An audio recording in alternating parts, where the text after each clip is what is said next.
Today I'm going to do the linkandsync carb adjustments on this Blackmax Mercury 135 horsepower engine. And I recently did a carb rebuild video, and I did have a request to show how the linkandsync procedure is done. So I'm going to go ahead and do that.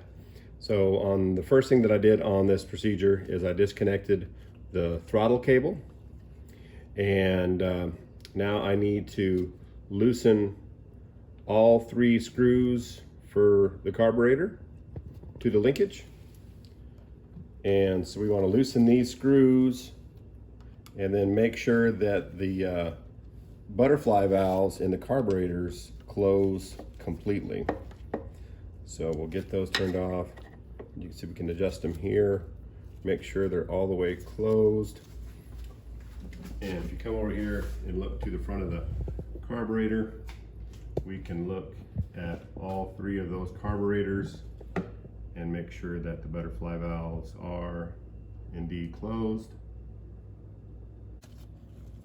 And now we need to position this roller so it is up against this cam.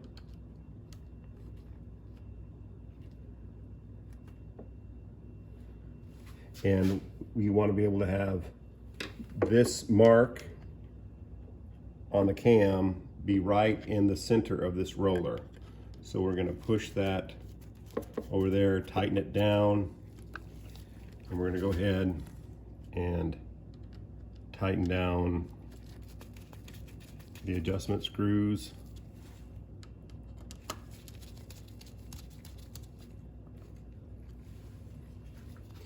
And now, if we're looking at that, we can see that we do have it right in the middle. So we want to be able to adjust the throttle stop screw over here to make sure that it is adjusted right in the middle. So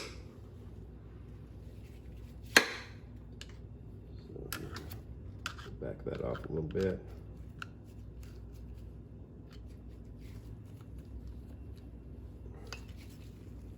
All right, so it looks like it's right in the middle. So then we'll go ahead and lock down our throttle screw.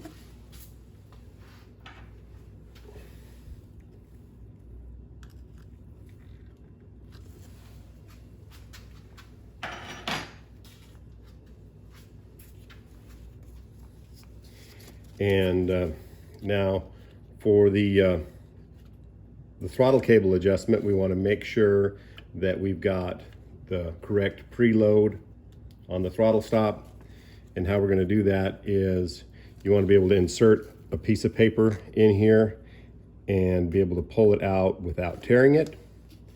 And there is, on the throttle cable, there is a cam that you'll move back and forth until you get the correct adjustment. As you can see, we need to make that, we need to lengthen it out a little bit. So we're going to roll that cam away from the end.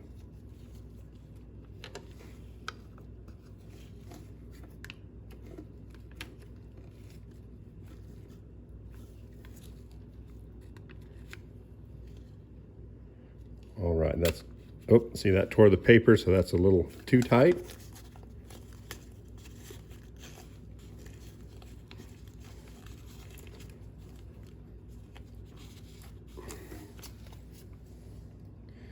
We want to loosen that up.